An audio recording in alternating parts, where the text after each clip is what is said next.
ফিলিস্তিনে ভয়াবহ মানবিক বিপর্যয় ডেকে এনেছে ইসরায়েলি আগ্রাসন। গাজা এখন পরিণত হয়েছে মৃত্যুপুরীতে। গেল ২৪ ঘণ্টায় দখলদারদের হামলায় নিহত হয়েছে অর্ধশতাধিক ফিলিস্তিনি। ত্রাণ বিতরণ কেন্দ্রেও হামলা করেছে ইসরায়েলি বাহিনী। জাতিসংঘের প্রতিবেদন অনুযায়ী খাবার সংগ্রহ করতে গেলে সহস্রাধিক বেসামরিক নাগরিককে গুলি করে হত্যা করেছে তারা।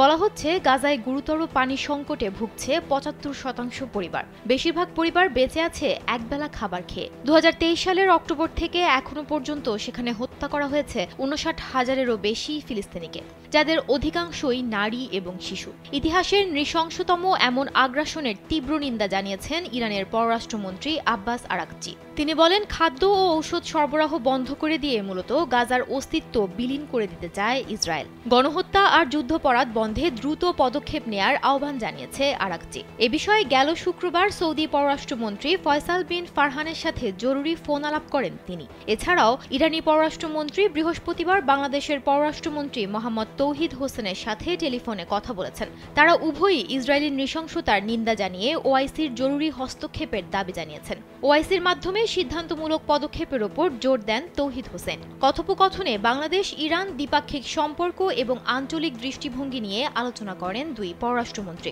সাম্প্রতিক মার্কিন ইসরায়েলি আগ্রাসনের নিন্দা জানানোর জন্য বাংলাদেশকে ধন্যবাদও জানান আরাকচি।